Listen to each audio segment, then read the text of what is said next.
Gisugda na karong adlaw ang pagpatay sa mga buhi pa nga mga baboy sa Davao Occidental aron masulbad ang problema sa ASF nga nikatag na sa dakong bahin sa probinsya. Atong sayron ang detalye niini pinaagi ni Argel Relator live manukad sa Davao Occidental. Argel. Yes, nagkipaninguha karon sa provincial government sa Davao Occidental nga wag tangon gayud tanang mga nahibiling baboy din sa probinsya aron malikayan nga matakbo yan sa African swine fever ang mga baboy sab sa mga silingan ng mga lugar o probinsya. Ug sa gilayon mahibalik na sa normal ang hog racing industry nga luwas sa African swine fever.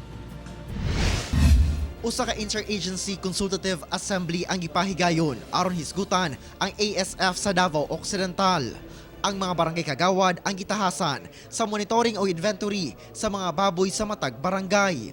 Wala dayon kuno tagda sa Municipal Agriculture Office sa Don Marcelino ang mga report kaniadto sa nangamatay na nga mga baboy. Busa. So ang akong instruction nga imbestigahan sila tapos kung makita nako nga nay total negligence ilang gibuhat, ako gid silang ay advise nga mag-resign sila sa ilahang mga posisyon.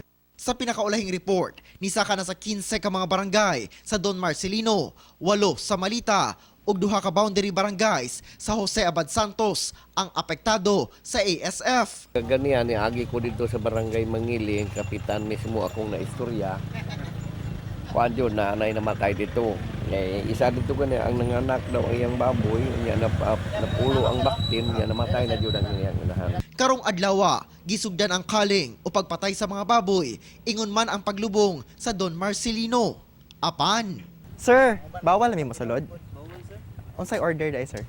Mo may gikuan sa mo sir pag relibo na mo ganina sir 6 AM sir ang instruction sa mga is bawal tanan media personnel bawal pasudlon sa area sa Dunmar as instruction ni Mayor.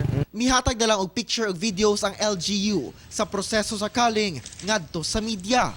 Nakasuot og personal protective equipment ang mga personahe nga mao'y nanguna sa kaling ug paglubong sa mga baboy. Pasabot kinato sa kining DA ingon mas provincial government sa Davao Occidental kung anong wala nila ginatugtan ang kining mga dili locals nga makasulod sa Don Marcelino, partikularmente sa lugar kung asa ginapahigayon ang pagpatay ug paglubong sa mga baboy. Kaya lagi sumala pa nga posible nga mahimo kining carrier sa maong virus sanglit gikan sa Don Marcelino ug posible sab nga makagawas pa sa laing lugar. Second, kining censorship no sa pamaagi sa pagpatay sa baboy. Kaya lagi sumala pa there is no other way no nga ma-assure ang public nga 100% mamahimong luwas na sa ASF ang probinsya. Okay, daghang salamat Argel Relator.